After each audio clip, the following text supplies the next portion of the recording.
کیا ہوا میرے بچے کو؟ بھوک لگی ہے، فضا نے اسے پچکارا تھا۔ میں اسے فیڈر دیتی ہوں۔ کچھ دیر پہلے ہی لاؤنج میں فضا اسے دودھ پلانے کی کوشش کی، تب وہ کھیلنے میں مگن تھا، اب شاید بھوک نہیں ستایا تھا۔ ہاں، باہر ٹیبل پر اس کا فیڈر رکھا ہے، تم اس کو لے کر چلو، میں بھی بس کھانا لگاتی ہوں۔ کباب ڈش آؤٹ کرتے اس کے کہنے پر وہ سر ہلاتے باہر نکل گئی تھی۔ کھانا خوشگوار ماحول میں کھایا گیا۔ طاہا اور سالم زیادہ تر اپنی ہی باتوں میں مگن رہے تھے۔ فضا نے اچھا خاصا اہتمام کر ڈالا تھا۔ جاتے ہوئے وہ اسے اپنی طرف چکر لگانے کا کہنا نہیں بھولی تھی، جس پر فضا نے حامی بھی بھری تھی۔ ماہی سے ہونے والی بات کے بعد اسے ایک بات کا تو اچھے سے اندازہ ہو گیا تھا، اس کے لیے واپسی کی راہیں بند ہو چکی ہیں۔ اب جو بھی تھا یہی سچ تھا، ہم آہنگ ہونا تھا، مگر ایسا ہو نہیں پا رہا تھا۔ وہ نئی صورتحال سے مطابقت قائم کرنے میں بری طرح سے ناکام رہی تھی۔ پورا دن گھر میں بولائی پھرتی، اور شام کو جب وہ گھر آتا تو اس کی موجودگی اسے اور بھی وحشت زدہ کرنے لگتی۔ وہ اگر اس کو اپنی نفرت سے بھرپور بیگانگی کی مار رہی تھی تو بے نیازی طاہا ابراہیم کی بھی اپنی عروج پر تھی۔ وہ دونوں ہی ایک دوسرے کو اپنے حال پر چھوڑے ہوئے اپنے سود و زیاں کے ماپ و تول میں غرق تھے۔ ایک خاموش معاہدہ تھا جس پر دونوں کارعمل تھے، مگر یہ خاموشی زیادہ دیر تک مؤثر ثابت نہیں ہوئی تھی۔ ام ہانی کی ہمت چٹکنے لگی تھی، طاہا کے اس قدر مطمئن انداز سے وہ اسے سلگانے لگا تھا۔ کمرے کا دروازہ کھلا ہوا تھا۔ انہیں وہاں آئے 2 ہفتے ہونے کو تھے۔ اس چھوٹے سے فلیٹ میں ہمہ وقت اداسیاں رقص کرتی تھیں، خاموشیاں گونجا کرتی تھیں، مگر وہ دونوں نفوس وہاں ہو کر بھی ایک دوسرے کے لیے وہاں نہیں تھے۔ ٹانگیں نیچے کی جانب لٹکائے، دونوں ہتھیلیوں کو بیڈ پر سیدھا ٹکائے، وہ ساکت و جامد نظروں سے باہر صوفے پر بیٹھے طاہا ابراہیم کو دیکھ رہی تھی، جو اپنے زانوں پر رکھے لیپ ٹاپ کی جلتی اسکرین پر نظریں گاڑے ہوئے تھا۔ اس کی آنکھوں میں ناچتی وحشت اس کے اندرونی انتشار و خلفشار کی غماز تھی۔ خود پر مرکوز اس کی نگاہوں سے بے خبر طاہا ابراہیم نے لیپ ٹاپ بند کرتے سامنے ٹیبل پر رکھا اور اٹھ کر کمرے کی جانب رخ کیا تھا۔ دروازے سے داخل ہوتے اس کی نگاہ اس پر پڑی تھی۔ اسے اپنی طرف عجیب نظروں سے دیکھتے وہ لہجہ بھر کو ٹھٹکا تھا۔ خلاف معمول آج اسے دیکھ کر اس نے ناگواریت سے نظروں کو پھیرا نہیں تھا۔ اسے دیکھنے پر بھی وہ ہنوز اس کو دیکھتی رہی، تو چند لمحوں کے توقف سے سر کو خفیف سے جھٹک کر وہ الماری سے اپنے کپڑے نکال کر واش روم کی جانب بڑھ گیا تھا۔ تھوڑی دیر بعد جب وہ واپس آیا تو وہ ابھی بھی ویسے ہی بیٹھی تھی، دروازے میں اس کی چھوڑی جگہ کو گھور رہی تھی۔ قدم قدم چل کر اس کی پشت پر ناسمجھی سے نظریں ٹکائے وہ دوسری جانب سے سرہانے اٹھا کر باہر نکل گیا تھا، اور بس یہی اس کے ضبط کی آخری حد ٹھہری تھی۔ بستر کی چادر کو دونوں ہاتھوں کو مٹھیوں میں بھینچ کر آزاد چھوڑتے وہ بجلی کسی تیزی سے اٹھی اور باہر صوفے پر سرہانہ درست کر کے لیٹتے طاہا کے سر پر جا پہنچی تھی۔ اسے اس طرح دیکھ کر مبہم سے انداز میں ہاتھ روک پر بھی وہ اٹھ کر ٹانگیں نیچے کرتے بیٹھ سوالیہ نظروں سے اس کی جانب دیکھنے لگا تھا۔ معمول سے ہٹ کر سرخ ہوئی رنگت لیے وہ جبڑے پھینچے ہوئے تھی، اور پھر وہ پھٹ پڑی تھی۔ آتش فشاں باہر کا راستہ دیکھ چکا تھا۔ کیوں کر رہے ہیں ایسا اب آپ؟ یہ سب ڈھونگ رچانے کی کیا ضرورت ہے اب آپ کو؟ اپنی سرد مہری سرخی مائل نم آنکھیں اس کے چہرے کے خد و خال میں گاڑھے وہ آہستہ آواز میں غرائی تھی۔ ہاتھ کا اشارہ صوفی کی جانب تھا، جس کے ساتھ ہی وہ ذرا بھر جھک کر سرہانے اچکتے ہوئے نیچے فرش پر پٹک چکی تھی۔ طاہا پوری آنکھیں کھولے حیرت سے اسے دیکھ رہا تھا۔ اب تو اس ڈرامے کی ضرورت نہیں ہے آپ کو، جو چاہے کریں، کوئی پوچھنے والا نہیں، کوئی روکنے والا نہیں۔ کوئی روک بھی کیسے سکتا ہے؟ شوہر ہونے کا سرٹیفکیٹ جو مل گیا ہے، کل مختار ہیں تو کریں اپنی حسرتیں پوری۔ استہزائی انداز میں کھوکھلی سی ہنسی ہنستے اذیت کے انتہا کو چھوتے وہ اپنی چادر نوچنے کے انداز میں اتار زمین پر پھینک چکی تھی۔ آنکھوں سے متواتر نمکین پانی جاری تھا۔ ملگجے سے 3 سے بن رکھے کپڑوں اور الجھے بکھرے چوٹوں سے نکلے بالوں کے ساتھ وہ کسی نو تھی۔ اس کے الفاظ سے زیادہ اس کی حرکت نے اس کو دنگ کیا تھا۔ وہ پھٹی پھٹی آنکھوں سے اسے دیکھ رہا تھا، جس کے ہوش سنبھالنے کے بعد اس کے سر کا ایک بال تک نہ دکھا تھا۔ آج اسے یوں خود کو پیش کرتے دیکھ کر وہ ششدر ہی تو رہ گیا تھا، اور اس کا یہی رد عمل ہانی کو اور بھی انگاروں پر لٹا گیا تھا۔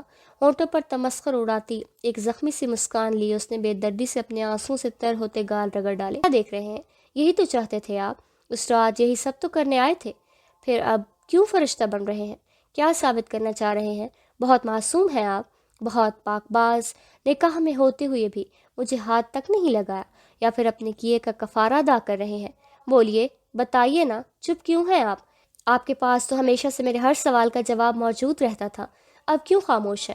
صفاق بنی وہ نہ جانے اذیت سے دو چار کرنا چاہ رہی تھی یا خود اذیتی کے انتہا پر تھی۔ اسے دیکھ کر اندازہ لگانا مشکل تھا۔ ہر طرح کی لرزش آنسوں کی نمی سے پاک آواز میں کٹھور پن لیے بولتے ہوئے آخر میں وہ چیختی تھی۔ پچھلے 18 دنوں میں وہ اتنا رو چکی تھی کہ گلا بیٹھ گیا۔ اب بھی اونچا بولنے پر گلے میں خلاش پڑتی محسوس ہوئی تھی، مگر پرواہ کسے تھی؟ طاہا کی نظریں اس کے سراپے کو یوں بے پردہ دیکھ کر آپ ہی آپ جھک سی گئی تھی۔ اس کا درد، اس کی کسک تو آج صحیح معنوں میں محسوس ہوئی تھی۔ وہ تو اپنے زخموں کو رو رہا تھا، اس کے رستے گھاؤ تو آج دکھائی دیے تھے۔ کچھ تو کہے، کیوں کیا میرے ساتھ ایسا؟ میں تو آپ کی گڑیا تھی نا، یہی کہا کرتے تھے نا آپ۔ تو کیا سچ میں کانچ کی گڑیا سمجھ بیٹھے تھے جسے توڑنے چلے تھے؟ ہانپتے وجود کے ساتھ اس نے لرزتے ہاتھ سے اپنی پیشانی، ملتجی لہجے میں کوئی مان تھا جو ٹوٹ کر بکھرا، اس کی آواز کو آخر میں گلو گیر کر گیا تھا۔ سبھی الفاظ ختم ہو گئے تھے، سارا غبار باہر نکل اب خالی پن تھا جو اسے اور بھی پھوٹ پھوٹ کر رونے پر مجبور کر رہا تھا۔ طاہا ابراہیم بت بن گیا تھا، فرش پر کی نظریں پتھری ہوئی سی تھی۔ وہ ہاتھ بیٹھا تھا، ان سوالوں کا کوئی جواب اس کے پاس نہیں تھا، کوئی تسلی نہیں تھی، کوئی دلاسا نہیں تھا۔ اپنے کردار کی کوئی ایک گواہی دینی بھی کسے تھی؟ جو باب بند ہو چکا وہ اب کبھی نہیں کھلنے والا تھا، وہ کھولنا چاہتا بھی نہیں تھا۔ نظر اٹھا کر اس کو دیکھا تھا جو اب دونوں ہاتھوں میں چہرہ چھپائے روئے جا رہی تھی۔ وہ اپنی جگہ سے اٹھا تھا، فقط 2 قدم کا فاصلہ تھا جسے پاٹتے ہوئے اسے وجود میں طویل مسافتوں کی سی تھکن در آئی تھی۔ سر جھکا کر اس نے اس کو دیکھا جو بمشکل اس کے سینے تک آتی تھی۔ وہ سچ میں کانچ کی گڑیا تھی، اور صد افسوس وہ ٹوٹ کر کرچی کرچی ہو گئی تھی، جس کا کرب اس وقت طاہا کے چہروں پر رقم تھا۔ اس کے لرزتے پرحدت وجود کے گرد اپنی بازوؤں کا حصار باندھ کر تو یوں لگا کہ جیسے جلتے انگاروں کو چھو لیا ہو۔ وہ بخار میں تپ رہی تھی۔ طاہا کے دل میں اس کے لیے ہمدردی کے ساتھ ساتھ ترحم بھی در آیا تھا، اور ہانی اس کے اندر اتنی سکت بھی باقی نہیں تھی کہ اس کے ہاتھ کو جھٹک سکتی۔ وہ تو ہمیشہ سے سہاروں کی محتاج رہی تھی، ابھی ایک سہارے کی ہمت، پھر چاہے وہ طاہا ابراہیم کا ہی کیوں نہ تھا جو اسے سلانے کا ذمہ دار تھا۔ اس کے سر پر تھوڑی ٹکائے وہ نیم سرگوشی نما آواز میں کہہ رہا تھا، میں نے کبھی نہیں سوچا تھا ہانی میں تمہارے لیے اس درجے اذیت کا باعث بن جاؤں گا۔ یہ سب میری وجہ سے ہوا ہے، تم بے قصور تھی، تمہارے ساتھ ایسا نہیں ہونا چاہیے تھا، تم تو معصوم تھی، یہ سب میرے حصے کی تکلیفیں تھی، تم بے وجہ حصہ دار بن گئی ہانی۔ اس کی آنکھوں کے گوشوں پر سرخ گلال سا اتر چلا تھا۔ ضبط کی حدیں بھی بڑی دشوار ہوتی ہیں، آنسو پینا بھی ایک دردناک تجربے جیسا تھا۔ وہ آنسو جو آنکھوں کی پتلی میں برف سے منجمد ہو جاتے ہیں، وہ دل کی بستی میں قہر بن کر ٹوٹتے ہیں اور کسی کو خبر بھی نہیں ہو پاتی۔ ہانی اس کے شانے پر سر رکھے سر کو نفی میں ہلا رہی تھی۔ میں آپ کا یہ ظلم کبھی نہیں بھولوں گی طاہا، آپ نے مجھ سے میرے چند گنے چنے رشتے چھین لیے، میں تو پہلی ہی خرمہ نصیب تھی، ایک عزت ہی تو تھی، پاس بے آبرو کر کے رکھ دیا آپ نے مجھ سے میرا سب سے اچھا دوست چھین لیا آپ نے۔ آپ میرے آئیڈیل تھے، مجھے آپ جیسا بننا تھا، مگر اب مجھے آپ سمیت اس لفظ سے نفرت سی ہو گئی ہے۔ وہ سسک رہی تھی، بیٹھی ہوئی گیلی آواز میں اس کے قصور گنوا رہی تھی، اس کی خطاؤں کو اس کے روبرو لا کھڑا کر رہی تھی، اس سے کھلے عام نفرت کا اظہار کر رہی تھی۔ مگر اس سب کے باوجود نہ تو اس نے اس کا ہاتھ جھٹکا تھا، نہ اس سے دوری اختیار کرنے کی سعی کی تھی۔ اس کی آنکھوں سے جاری گرم سیال مادہ اب بھی اس کی شرٹ کو تر کر رہا تھا۔ کچھ پل گزرے تھے، کچھ ساعتیں خاموشی کی نظر ہوئی تھیں، الفاظ کا بہاؤ رک سا گیا تھا۔ وہ بہت سا رو چکی تھی، آنکھوں کی کالی گہری جھیلیں خشک ہونے لگی تھیں۔ گلے میں درد سا محسوس ہوا تو رفتہ رفتہ پورے وجود میں اترتی درد کی ٹھیسیں بھی اپنا احساس دلانے لگی تھیں۔ سانسوں کی الجھی ڈور کے بیچ اس کی ٹانگیں بے جان ہوتی چلی گئیں تو وہ پورے وزن سے اس کی طرف لڑک سی آتی درمیانی فاصلہ پاٹ گئی تھی۔ طاہا نے اس کے گرد باندھے حصار کو مضبوط کرتے اس کو گرنے سے بچایا تھا۔ کچھ دیر بعد وہ بیڈ پر لیٹی ہوئی تھی، بخار و نقاہت کے باعث حساسیت پوری طرح بیدار نہیں ہوئی تھی، مگر اس کی موجودگی سے وہ باخبر تھی، جو اب اس کے ماتھے پر ٹھنڈی پٹیاں رکھ رہا تھا۔ اس کے ٹھنڈے ہاتھ کا لمس ہانی نے اپنی گردن پر بھی محسوس کیا۔ وہ شاید بخار کی شدت جانچ رہا تھا۔ اب وہ اس کے سامنے بیٹھا اس کی کمر کے پیچھے تکیہ ٹھیک کرتے اس کو بٹھا رہا تھا، نیم گرم دودھ کے ساتھ بمشکل اس کو ایک سلائس کھلاتے اس کو بخار کی 2 ٹیبلٹس کھلائی تھیں۔ واپس لٹا کر لحاف درست کرتے وہ سیدھا ہوا تھا۔ متروم آنکھیں اور سنے ہوئے چہرے کے ساتھ الجھے بال لیے وہ ہوش و حواس سے بیگانگی لیے ہوئی تھی۔ نیم بے ہوشی میں وہ اب بھی کچھ بڑبڑا رہی تھی، مگر وہ سمجھنے سے قاصر رہا۔ وہ ایک قدرے چھوٹی سائز کا کمرہ تھا، جس کے وسط میں ایک ڈبل بیڈ رکھا ہوا تھا جو کہ خود بھی چوڑائی میں کم ہی تھا۔ دائیں جانب چھوٹی سی گلاس ونڈو تھی، بائیں جانب 2 کرسیاں رکھی گئی تھیں اور سامنے والی دیوار میں ایک درمیانی درجے کی الماری نصب تھی جس کے ساتھ ہی باتھ روم کا دروازہ تھا۔ اس نے آگے بڑھ کر کرسی اٹھائی تھی، پھر بیڈ کے پاس رکھتے بیٹھ گیا۔ وہ غائب دماغی سے اس کا مرجھایا ہوا چہرہ دیکھ رہا تھا۔ آنکھیں نیند سے بوجھل ہو رہی تھیں مگر دماغ سونے سے انکاری تھا۔ گھڑی کی سوئیاں متواتر آگے بڑھتی جاتی تھی۔ ہانی نے اپنے خشک ہوئے ہونٹوں پر زبان پھیری، ساتھ ہی بے چینی سے سر کو دائیں بائیں جنبش دی تو وہ سیدھا ہوتا اٹھ کھڑا ہوا۔ اس کی طرف جھک کر اس کے ماتھے پر ہاتھ رکھتے بخار چیک کیا جو اب پہلے سے کم تھا۔ ہانی، پانی پینا ہے؟ جھک کر آہستہ سی آواز میں پوچھنے پر اس نے بنا آنکھیں کھولے ہی سر کو اس بات میں ہلایا تھا۔ اٹھو، یہ پانی پیو۔ سائڈ ٹیبل سے پانی کا گلاس اٹھانے پر وہ اب اس کی گردن کے نیچے ہاتھ رکھے اسے اٹھنے میں مدد دے رہا تھا۔ بمشکل بند ہوتی آنکھیں کھول کر اس نے 2 گھونٹ پانی حلق سے نیچے اونڈیلا تھا۔ اس کو واپس آرام دہ حالت میں لٹاتے اس نے واپس کرسی پر نشست سنبھالتے ہوئے کلائی پر بندھی گھڑی پر نگاہ کی تھی۔ رات کے 1:45 بج رہے تھے۔ کچھ دیر اور وہیں بیٹھ کر وہ اٹھا تھا۔ اس کا ماتھا چھوا جو اب ٹھنڈا پڑا تھا۔ اس کے چہرے پر بھی سکون کی کیفیت آ گئی تھی۔ گہری نیند سوئے وجود کو دیکھ کر وہ خود باہر کی جانب بڑھا۔ کمرے کا دروازہ کھلا تھا۔ صوفے کے پاس نیچے زمین پر دھرے سرہانے کو اٹھا کر جھاڑا، پھر صحیح کر کے رکھتے وہ خود صوفے پر چت لیٹتا، دونوں بازو سینے پر رکھے آنکھیں مون گیا۔ اگلی صبح وہ کچن میں سے آتی کسی برتن کی آواز پر گہری نیند سے ہڑبڑا کر اٹھا تھا۔ شاید لاشعوری طور پر وہ اس کی بیماری کو لے کر سوتے ہوئے بھی الرٹ سا تھا۔ ذرا برابر سر اٹھا کر دیکھا تھا۔ وہ مخصوص انداز میں چادر لپیٹے کچن میں اس کی طرف پیٹھ کیے کھڑی کچھ کر رہی تھی۔ واپس سے سر تکیے پر ڈال کر وہ کچھ دیر یوں ہی لیٹا رہا، دونوں ہاتھوں کو انگلیوں سے آنکھوں پر زور ڈالتے وہ آنکھیں پوری طرح وا کیے اٹھ کھڑا ہوا۔ اس کا رخ اب کچن کی طرف تھا۔ طبیعت ٹھیک نہیں ہے تمہاری؟ تو اٹھ کیوں گئی؟ میں ناشتہ بنا لیتا۔ کاؤنٹر سے ٹیک لگائے وہ کھڑا تھا۔ ہانی نے مڑ کر دیکھا تھا۔ بکھرے بالوں اور متفقد چہرے پر رت جگہ کی خاماز آنکھیں لیے وہ اسے ہی تک رہا تھا۔ یہ وہ شخص تھا جو خود سے کچن میں رکھا کھانا تک لے کر نہیں کھاتا تھا۔ اسے یاد تھا ایک بار وہ کسی کرکٹ ٹورنامنٹ میں گیا تھا۔ رات دیر سے واپسی پر ماموں نے اسے خوب کھری کھری سناتے سختی سے کہا تھا کہ کوئی بھی اسے کھانا تک گرم کر کے نہیں دے گا۔ وہ مانی دل محسوس کر رہ گئی تھی۔ ان کی حکم عدولی کی ضرورت تو کسی میں نہیں تھی۔ سب اپنے اپنے کمروں میں دبک گئے تو وہ بھی بنا کھانا کھائے ہی اپنے کمرے میں بند ہو گیا تھا۔ صبح ممانی کے ڈانٹنے پر اس نے ہنس کر کہا تھا، اب اتنی محنت کون کرتا کھانا کھانے کے لیے، اور آج وہ انسان خود ناشتہ بنانے کا کہہ رہا تھا۔ یہ یادیں، کاش وہ انہیں کہیں دفن کر کے ان میں فاتحہ پڑھ پاتی اور پھر وہ اس کا پیچھا چھوڑ دیتی۔ تاہا اب بھی اسی کو دیکھ رہا تھا۔ وہ رات کی نسبت اب بہتر لگ رہی تھی۔ آٹا فریج سے نکال کر وہ چولہے کے آگے آ کر کھڑی ہوئی تھی۔ ٹھیک ہوں، آرام سے کہہ کر وہ اس کی طرف دیکھنے سے گریزاں تھی۔ وہ سر ہلا کر واپس مڑ گیا۔ ہانی نے دور جاتے تاہا کی پشت کو دیکھا تھا۔ رات اس کے اتنا سب کہہ دینے کے بعد بھی وہ چپ رہا تھا۔ اس کی کڑوی کسیلی باتیں بڑے ضبط سے پی گیا تھا۔ اس میں اس کا کوئی کمال نہیں تھا، یقیناً اسے ایسا ہی کرنا چاہیے تھا۔ وہ قصوروار تھا، اسی لیے صفائی میں کچھ کہنے کا جواز کھو بیٹھا تھا۔ وہ رو چکی تھی، چیخ و پکار بھی کر بیٹھی تھی، اب اور کچھ باقی نہیں رہا تھا، اسی لیے خاموش ہو گئی تھی۔ جب تک اس نے ناشتہ بنایا تھا وہ تیار ہو کر باہر آ چکا تھا۔ ٹیبل پر اس کا ناشتہ ہمیشہ کی طرح رکھا ہوا تھا اور خود وہ معمول کے مطابق اس کے کمرے سے نکلنے کے انتظار میں تھی۔ ادھر اس نے آ کر کرسی سنبھالی، ادھر وہ اپنے ناشتے کی ٹرے سمیت کمرے میں گم ہو گئی تھی۔ یہ خاموش معاہدے کی جیسا تھا جس پر اپنی اپنی جگہ دونوں ہی کاربند تھے۔ ناشتے سے فراغت کے بعد وہ کمرے کی جانب بڑھا تھا۔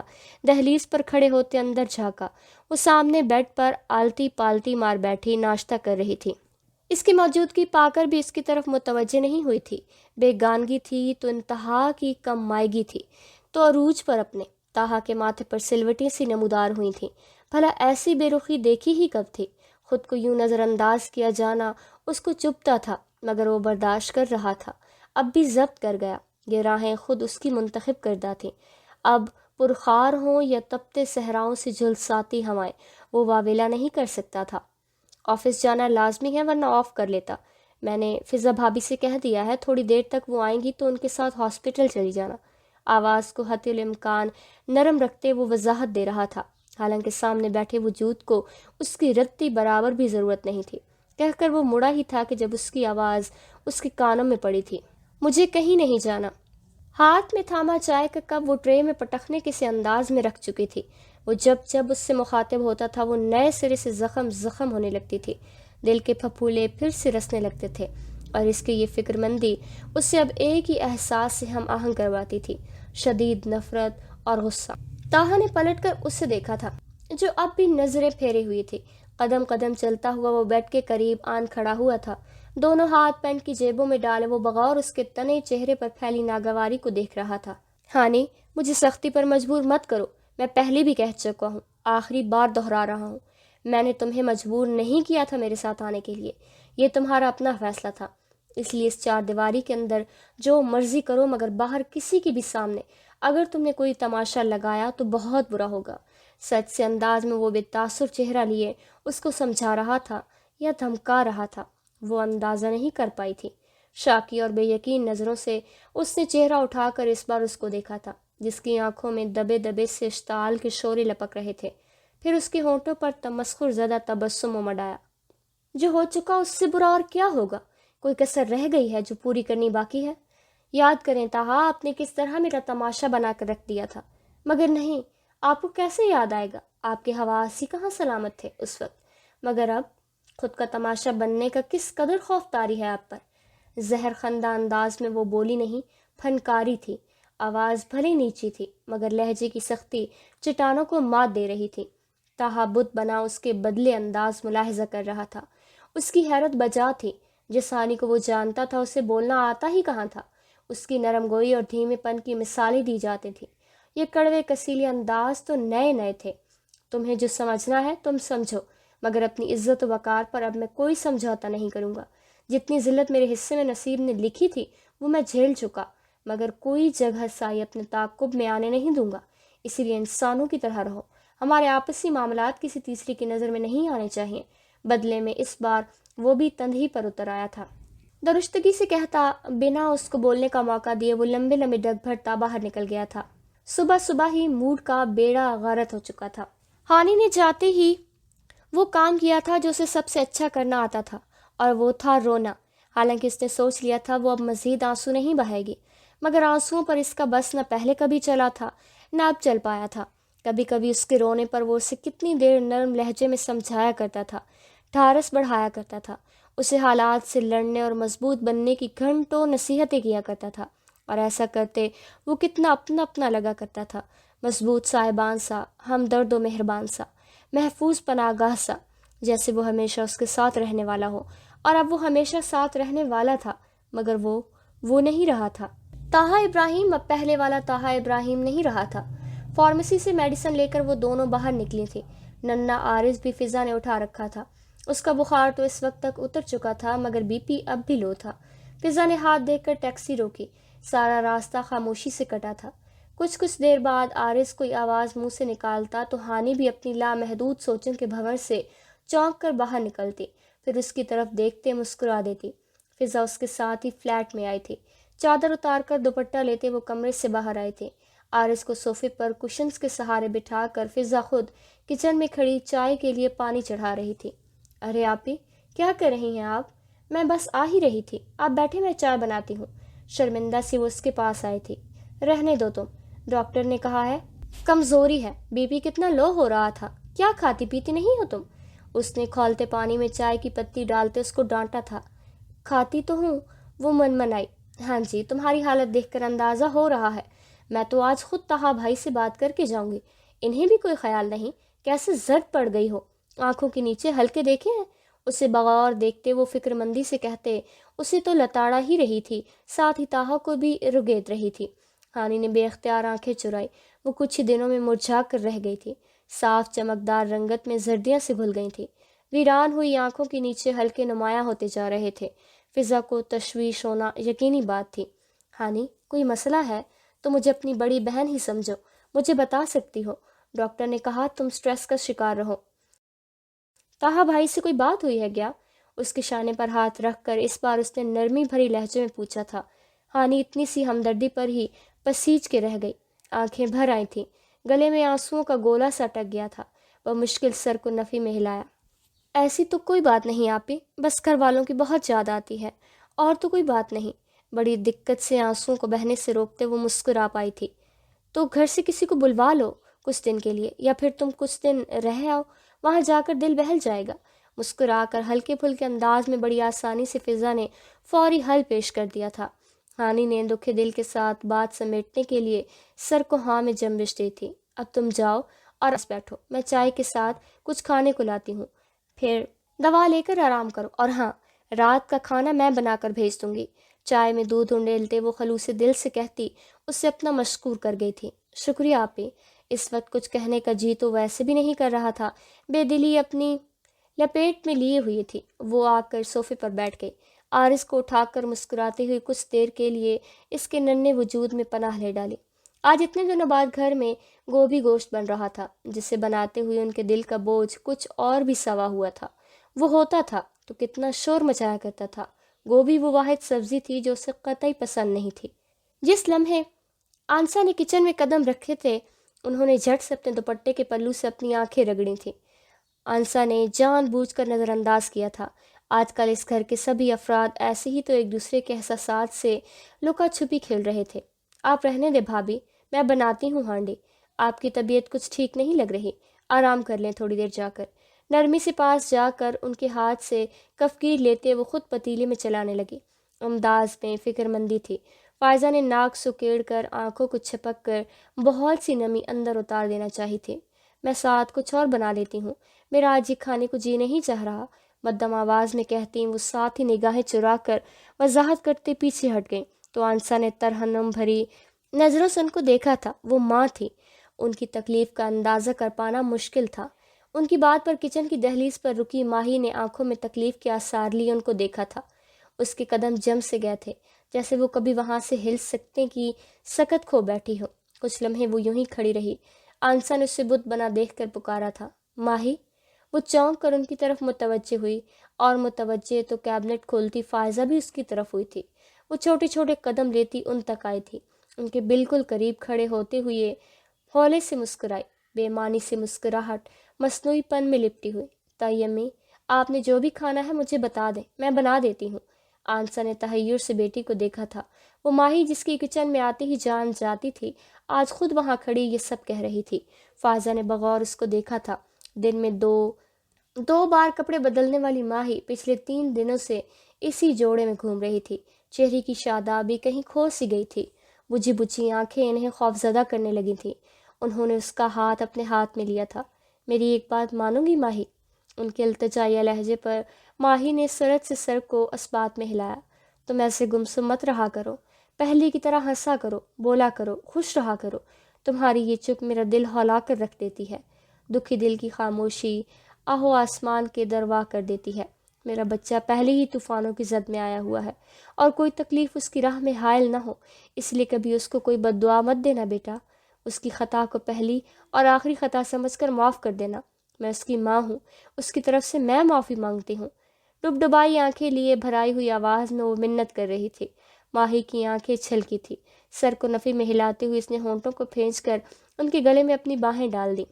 آنسا نے اپنی آنکھوں میں آئی نمی کو انگلی کے پوروں سے چن کر ہانڈی کی طرف رخ پھیر دیا تھا۔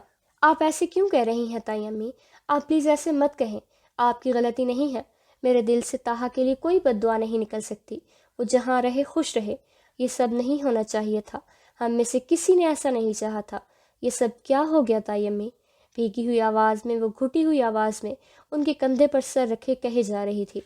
فائزہ نے اس کی پشت سہلاتے ہوئے نرمی سے خود سے الگ کیا تھا، پھر روتی آنکھوں سے مسکرا کر اس کی پیشانی چومی تھی۔ جیتی رہو بیٹا، خوش رہو۔ ماہی نے ان کا ہاتھ اپنے لبوں سے لگا کر اپنی آنکھیں صاف کی تھیں۔ آنسا برنر بند کرتے ان دونوں کو دیکھا تھا، جو اب ایک دوسرے کا دل رکھنے کو مسکرا رہی تھیں۔ پتہ نہیں ان کے ہنستے بستے گھر کو کس کی نظر لگ گئی تھی۔ اس گھر کے مکین اب بھی بے یقینی کی کیفیت میں گھرے تھے۔ جو ہوا تھا برا ہوا تھا۔ دل افسردہ تھے، مگر اس سے زیادہ ششو پنج اور بے یقینی تھے۔ وہ گھر بھر کر لاڈلا ضرور تھا، مگر کسی بری خصلت کا شکار نہیں تھا۔ ہاں، وہ ایسا تو ہرگز نہیں تھا۔ دل اب بھی ماننے سے انکاری تھا۔ جو وہ کر گزرا تھا، مگر آنکھوں دیکھا، جھٹلایا جا بھی تو نہیں سکتا تھا۔ وہ بھی جھٹلا نہیں پائے تھے۔ شام کو آفس سے واپسی پر جب وہ اپنے پاس موجود چابیوں سے دروازہ کھول کر اندر داخل ہوا تو وہ اسے سوئی ہوئی ملی تھی۔ اپنا لیپ ٹاپ بیگ بنا کسی آواز کے پیدا کیے کمرے میں موجود چھوٹے سے میز پر رکھتے وہ آہستگی سے بستر کے قریب آیا تھا۔ کچھ دیر اس کے بے خبر پڑے وجود کے پاس رک کر اس نے کمبل کے نیچے سے نظر آتے اس کے نیم رخ آدھے چہرے اور بند آنکھوں کو دیکھا، پھر ذرا سا جھک کر اس کی پیشانی چھوئی تھی۔ اس کے ہاتھ کا لمس پانے کی دیر تھی کہ ہانی بدک کر اٹھی تھی، سوئی جاگی سی کیفیت میں گری۔ وہ بے یقین نظروں اور خوفزدہ چہرے پر جن تاثرات کے ساتھ اس کو دیکھ رہی تھی، تاہا ابراہیم کا جی چاہا تھا کہ وہ ڈوب مرے۔ اس کے چہرے کی رنگت متغیر ہوتی چلی گئی تھی، آنکھوں میں تکلیف کے آثار نمودار ہوئے تھے۔ ان آنکھوں میں اپنے لیے بے اعتباری دیکھنا اسے کسی اذیت سے روشناس کرواتا تھا۔ کاش وہ اسے بتا سکتا۔ میں بخار چیک کر رہا تھا۔ جو کسی سیدھے ہوتے وہ نظروں کا زاویہ بدلتا ہوا لاشعوری طور پر یہ وضاحت پیش کر گیا تھا۔ ہانی نے بے بسی بھرے انداز میں نگاہیں اس پر سے پھیر دیں۔ یہ چہرہ دیکھ کر اب اسے سوائے اپنی کم بختی کے اور کچھ یاد نہیں آتا تھا۔ وہ سورج کی کرنوں سے روشن چہرہ نہ جانے اس کی زندگی میں سیاہی کیسے گھول گیا تھا۔ وہ جب جب اسے دیکھتی تھی یہ سوال سوچ کا لبادہ اوڑے پوری طاقت سے اس کے ذہن کو جکڑنے لگتا تھا۔ گھٹنوں کے گرد بازو لپیٹے ہوئے وہ چہرے کا رخ موڑ کر بیٹھی رہی تھی۔ ڈھیلی ہوئی بالوں کی چوٹی سے اسے لائٹ براؤن بالوں کی کچھ لٹیں چہرے کے گرد ہالہ بنائے ہوئے تھی۔ اس کا دوپٹہ ندارت تھا، مگر اس کا احساس اسے اس وقت اپنی احساساتی کیفیت کے زیر اثر ہو نہیں پایا تھا۔ ایک نظر اس کے بے نیاز برتنے وجود پر ڈال کر وہ وہاں سے ہٹنے کو تھا کہ جب سائڈ ٹیبل پر رکھے موبائل کو دیکھ کر وہ ضبط کا گھونٹ پی کر رہ گیا۔ وہ اسے دن بھر کتنی بار کال کر چکا تھا مگر اس نے اٹھانے کی زحمت گوارا نہیں کی تھی۔ سر جھٹک کر وہ الماری کی طرف بڑھ گیا۔ ڈاکٹر کے ہاں گئی تھی؟ الماری کا پٹ کھولتے وہ اپنے ہینگ کیے کپڑے آگے پیچھے کر رہا تھا۔ ہانی پر مطلق اثر نہ ہوا تھا۔ کچھ پوچھ رہا ہوں۔ مڑ کر اس کو دیکھتے اب کی بار آواز میں سخت پن تھا۔ گئی تھی، سرد سے انداز میں دو لفظی جواب آیا تھا، جیسے جان چھڑانا چاہی ہو۔ کیا کہا ڈاکٹر نے؟ کپڑے نکال کر بازو پر ڈالے وہ پٹ بند کرتے پلٹ کر اسے دیکھنے لگا تھا۔ اس کے سوال پر اس بار اس نے تپش بھری نظروں سے اسے دیکھا تھا۔ ڈاکٹر نے کہا میں شدید مینٹل سٹریس کا شکار ہوں، مجھے ذہنی سکون کی اشد ضرورت ہے جو کہ آپ کی موجودگی میں ناممکن ہے۔ سن لیا آپ نے؟ مل گیا سکون یا کوئی اور سوال و جواب کرنا باقی ہے؟ اس کے لب و لہجے میں ناگواری کے ساتھ ساتھ بدتمیزی بھی تھی۔ تاہا نے چپتی نظروں سے اسے دیکھا، وہ اس کے صبر کو بری طرح آزما رہی تھی۔ سرخ ہوئے چہرے کے ساتھ خود کو کچھ بھی کہنے سے باز رکھتے وہ اس پر سے نظریں ہٹا کر واش روم میں بند ہو گیا۔ دروازہ پوری شد و مت سے بند کیا گیا تھا کہ ایک بار ہانی بھی اپنی جگہ دہل سی گئی تھی۔ کچھ دیر خالی نظروں سے بند دروازے کو گھورتے وہ دوبارہ لیٹ گئی تھی۔ کمبل سر تک تان کر آنکھیں بند کرتے وہ پرسکون پھر بھی نہیں ہو پائی تھی۔ وہ جب جب اس سے بد لحاظی سے پیش آتی تھی اس کے خود کے وجود میں بے کلی ہر طرف ہلکورے کھانے لگتی تھی۔ اب بھی دل کی مزدگی حد سے سوا تھی۔ فضا نے رات کا نہ صرف کھانا بھیجا تھا بلکہ اس کے لیے اسپیشلی ساتھ میں چکن کارن سوپ بھی بنایا تھا۔ سارم خود آ کر دے گیا تھا جسے تاہا نے خود ہی لیا تھا۔ وہ تو اب بھی ارد گرد سے بیگانہ ہوئی سوئی پڑی تھی۔ اب جاگ رہی تھی کہ سو رہی تھی یہ وہ جان نہیں پایا تھا، مگر کچھ دیر پہلے ہونے والی مماری کے بعد تاہا کا بالکل کوئی ارادہ نہیں تھا اس کے مزید کوئی بھی خدمت گزاری کرنے کا۔ میز کے گرد رکھی کرسی پر بیٹھتے وہ ٹرے میں رکھے ڈونگے کا ڈھکن اٹھا کر دیکھ رہا تھا۔ وہ چکن کارن سوپ تھا۔ تاہا نے اس کو ایک سائڈ پر کیا تھا، پھر دوسرا ڈونگا چیک کیا۔ ڈھکن ہاتھ میں لیے وہ کتنی دیر سالن کو گھورتا رہا تھا۔ گوبھی گوشت دیکھ کر کیا کچھ یاد نہیں آیا تھا۔ ذہن کہیں پیچھے کی جانب محو سفر ہوا تھا۔ امی مجھے نہیں کھانا گوبھی گوشت۔ وہ بھوک کے باعث کچن میں آیا تھا۔ فائزہ روٹیاں بنا رہی تھی۔ جب پتیلے کا ڈھکن اٹھا کر دیکھتے وہ بد مزہ ہوا تھا۔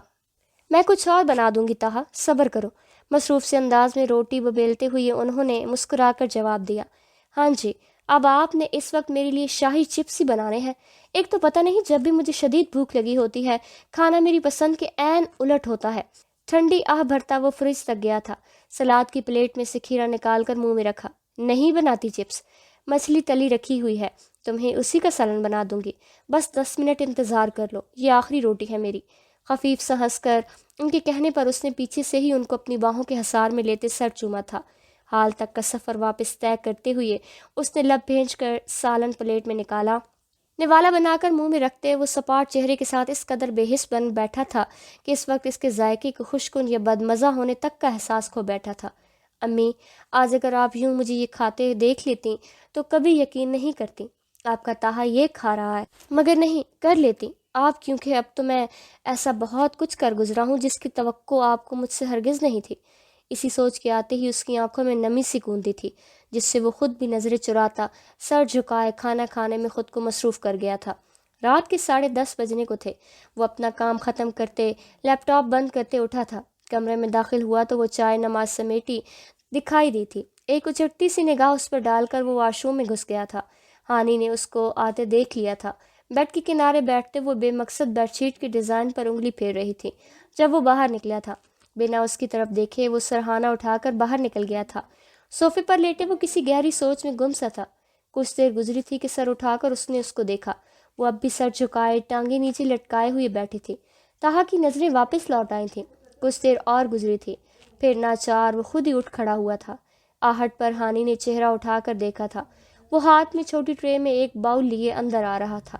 اس سے 2 قدم کے فاصلے پر رکتے اس نے جھک کر ٹرے اس کے پاس بیڈ پر رکھی تھی۔ خود سیدھا ہو کر کھڑا ہوا۔ وہ ہاتھ ٹراؤزر کی جیب میں ڈالے اس کے جھکے سر کو دیکھ رہا تھا۔ سوپ پی لو۔ کچھ دیر اسے یوں ہی بیٹھا دیکھ کر گہری سانس بھرتے نارمل سے لب و لہجے میں وہ اس سے کہہ رہا تھا۔ کچھ دیر پہلے کی تلخی اس کے انداز میں شائبہ تک نہیں تھا۔ نہ چاہتے ہوئے بھی ہانی کا دل شرمسار ہوا تھا۔ تم خود پیو گی یا میں ہی یہ نیک فریضہ سر انجام دوں؟ اسے ٹس سے مس نہ ہوتے دیکھ کر وہ آواز میں ذرا سختی پیدا کرتے تنزیہ ہوا۔ ہانی نے آنکھیں اٹھا کر اسے ملامتی انداز سے دیکھا تھا۔ دل کی ساری شرمساری لمحے میں اڑن چھو ہوئی تھی۔ وہ اسے کچھ تلخ کہنے ہی والی تھی، مگر اس کے چہرے پر موجود دبے دبے غصے سے مغلوب ہوتے ہونٹ سختی سے باہم پیوست کیے نظریں جھکا لیں۔ پی لوں گی۔ انداز جان چھڑانے والا تھا۔ اسے لگا تھا اتنا کہہ دینا کافی ہوگا۔ کچھ دیر وہ اس کے جانے کا انتظار کرتی رہی تھی۔ نظریں اس کے سلیپرز میں مقید پاؤں پر جمی ہوئی تھی، مگر وہ بھی ڈھیٹ بنا کھڑا رہا۔ زچ ہو کر ہانی نے چہرہ اٹھانے سے بے بسی سے دیکھا۔ پیو شاباش، جلدی سے۔ میں 5 منٹ تک دیکھوں گا۔ یہ باؤل مجھے خالی چاہیے، ورنہ مجبوراً مجھے اپنے ہاتھوں سے تمہیں پلانا پڑے گا، اور یقیناً تمہارے لیے وہ زہر پینے کے مترادف ہوگا۔ پچکارتے ہوئے کہتے آخر تک اس کا انداز دھمکی آمیز رنگ لے چکا تھا۔ اس بار کا حربہ کارآمد ثابت ہوا تھا۔ بے دلی سے ہی صحیح اس نے ضبط کی گھونٹ بھرتے اگلے 5 منٹ میں وہ باؤل سچ مچ میں خالی کر دیا تھا۔ تہا کے ہونٹوں پر اتنے دنوں بعد ہی دبی دبی مسکراہٹ رنگی۔ اس تمام وقت میں وہ کسی سخت گیر انسٹرکٹر کی مانند اس کے سر پر کھڑا رہا تھا۔ جب آخری چمچ لیتے اس نے چمچ واپس رکھا تو وہ ستائشی انداز میں اسے دیکھ رہا تھا۔ گڈ گرل، تھوڑی دیر تک میڈیسن لے کر پھر سو جانا، یا وہ بھی مجھے ہی کھلانی پڑیں گی؟ ٹرے اٹھاتے ہوئے وہ پوچھ کم اور اسے چھیڑ زیادہ رہا تھا۔ کم از کم ہانی کو تو ایسا ہی محسوس ہوا تھا جیسے وہ اس کی بے بسی پر محظوظ ہو رہا ہو۔ میں خود لے لوں گی، دانت پیس کر کہتے وہ اٹھ کر اس کے پاس سے گزرتے ہوئے واش روم میں گھس گئی۔ واش روم میں دروازہ پوری قوت سے اس نے بند کیا تھا۔ اس فلیٹ کے دروازے ان دونوں میں سے کسی نہ کسی ایک کے زیر عتاب عموماً آتے ہی رہتے تھے۔ تہا نے ملامتی انداز میں سر ہلاتے ہوئے کندھے اچکا کر باہر کی راہ لی تھی۔ کچھ دیر بعد جب وہ اپنے شاہی بستر پر مہر آرام تھا، سر اٹھا کر اد کھلے دروازے کے پار جھانکا تو وہ اسے دوائی لیتی نظر آئی تھی، پھر کمبل تان کر لیٹ گئی تھی۔ واپس آرام دہ حالت میں لیٹتے پرسکون سا وہ بھی پلکیں مون گیا تھا۔ اگلے کچھ دنوں میں نہ صرف اس کی طبیعت سنبھلی تھی، بلکہ اس کی صحت پر بھی اچھا اثر پڑ رہا تھا۔ کبھی فضا اس کی طرف آ جاتی تھی تو کبھی وہ اس کی طرف چلی جایا کرتی تھی۔ بعض اوقات تو وہ عارض کے ساتھ لے کر آیا کرتی تھی، جس سے اس کا جی بہل جاتا تھا۔ وقت سس روی سے چلتا جا رہا تھا، کم از کم اسے تو ایسا ہی معلوم ہوتا تھا۔ غیر محسوس انداز میں طاہا کے سارے کام بھی اس کے ذمے آ گئے تھے۔ اس دن معمول کے کام نپٹا کر اس کی نگاہ طاہا کے بیگ پر پڑی، جو ابھی تک بیڈ کے نیچے ہی رکھا تھا۔ ہانی نے اسے کھینچ کر باہر نکالا۔ کھول کر دیکھا تو اس میں اس کی کچھ چیزیں اور کپڑے ابھی بھی رکھے تھے۔ وہ یوں ہی انہی الماری میں سیٹ کرنے لگی جب اس کی نگاہ ایک میرون رنگ کے مخملی لمبے سوٹ کیس پر پڑی۔ وہ اسے بھی اٹھا کر رکھنے ہی والی تھی کہ جب ہاتھ میں اٹھائی اس کی شرٹس کی وجہ سے وہ کیس اس کے ہاتھ سے چھوٹ کر زمیں بوس ہوا تھا۔ اس نے جھک کر دیکھا تھا کہ کیس کھلا پڑا تھا اور اس میں کوئی چمکدار چیز گر کر بیڈ کے نیچے چلی گئی۔ اس کی شرٹس واپس بیڈ پر رکھتے وہ فرش پر دوزانوں بیٹھی تھی، پھر دونوں ہاتھ فرش پر ٹیک کر بیڈ کے نیچے جھک کر جھانکا تھا۔ تھوڑے ہی فاصلے پر اسے ایک چین نظر آئی تھی۔ ہاتھ بڑھا کر اسے اٹھاتے وہ سیدھا ہوتے اٹھ کھڑی ہوئی۔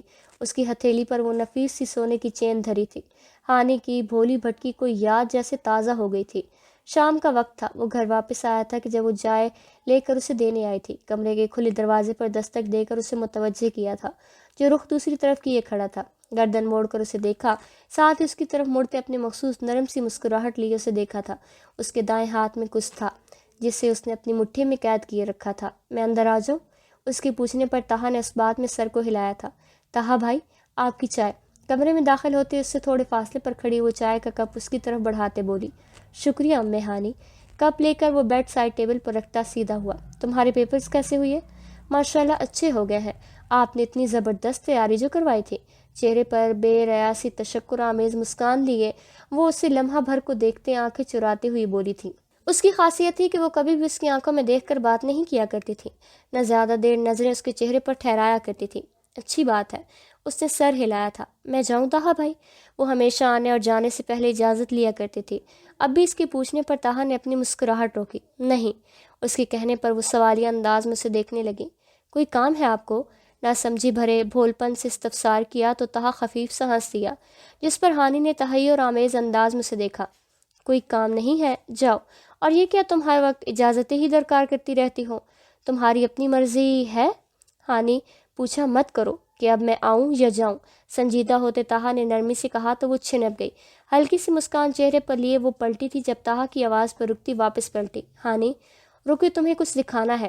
وہ خود 2 قدم چل کر اس کے قریب آیا تھا، پھر ہاتھ سامنے کرتے ہتھیلی پر چمکتی چین سامنے کی تھی۔ ہانی کی نظریں اس کے ہاتھ پر تھیں۔ یہ ماہی کا برتھ ڈے گفٹ کیسی ہے؟ اپنے دوسرے ہاتھ کی انگلی اور انگوٹھی کی مدد سے پکڑے اب وہ چین ہوا میں جھولتے اسے دیکھ رہا تھا۔ ماشاءاللہ بہت خوبصورت ہے، لیکن ماہی کی برتھ ڈے میں تو ابھی 3 ماہ رہتے ہیں۔ 27 چین دیکھتے وہ حیرانگی سے اس کی طرف دیکھ کر بولی، مجھے اچھی لگی تو لے لی، دوں گا تو برتھ ڈے پر ہی۔ اب تم اسے بتانا مت، سیکرٹ ہے یہ ہم دونوں کا، کہہ ہی اب وہ اسے ہدایت دے رہا تھا۔ ہانی نے بھی فوری طور پر سر کو ہاں میں ہلاتے اس کو تسلی کرائی تھی۔ دروازے پر کھٹکنے کی آواز پر وہ چونک کر چین پر سے نظریں ہٹا کر اس کی طرف دیکھنے لگی تھی۔ سامنے بیڈ روم کے دروازے پر ٹائی کی نوٹ ڈھیلے کیے، دونوں بازو کوہنی تک فولڈ کر رکھے تھے، ماتھے پر بکھرے بالوں کے ساتھ تہا کھڑا تھا۔ وہ اس کے پاس ڈپلیکیٹ کیز ہونے کی وجہ سے اس نے آنے کی خبر ہو بھی نہیں پاتی تھی۔ وہ بھی اس کے ہاتھ میں موجود چین کو دیکھ کر ٹھٹکا تھا۔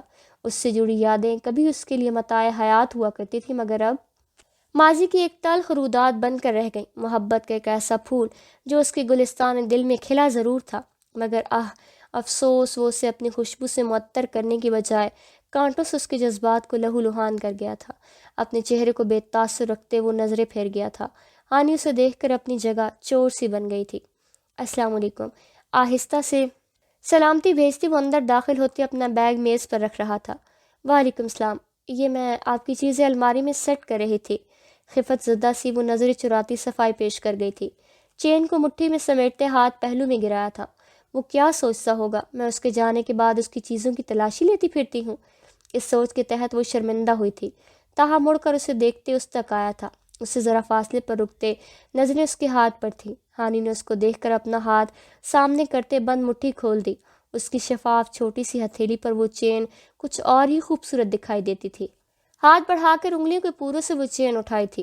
اس کے پوروں کا ہلکا سا لمس پا کر ہی وہ سرعت سے ہاتھ پیچھے کھینچ گئی تھی۔ اپنی ہی کیفیات کے زیر اثر تہا اس کی طرف متوجہ نہیں تھا۔ ہانی اس کے سامنے سے ہٹ جانا چاہتی تھی، مگر وہ ایسا کر نہیں پائی تھی۔ تہا ابراہیم نے اپنے مضبوط ہاتھ اس کے شانوں پر جما کر اس کے آگے بڑھنے کی راہیں مسدود کر دی۔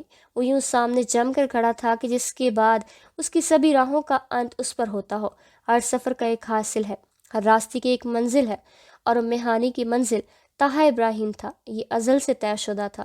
دور کہیں آسمانوں میں، لوح و قلم کی کتابوں میں، اس کی سبھی پیشانی کی روشن لکیروں میں بس وہی انجان تھی، وہی راستے میں الجھی ہوئی تھی۔ ام ہانی ابھی بھی محو سفر تھی۔ حیرت زدہ آنکھوں سے چہرہ اٹھا کر سامنے کھڑے شخص کو دیکھا تھا۔ وہ سپاٹ چہرہ لیے کھڑا تھا، مگر ان آنکھوں کا تاثر نرم پڑ گیا تھا، مدھم سی روشنی لیے اندھیروں کو مات دیتی ہوئی۔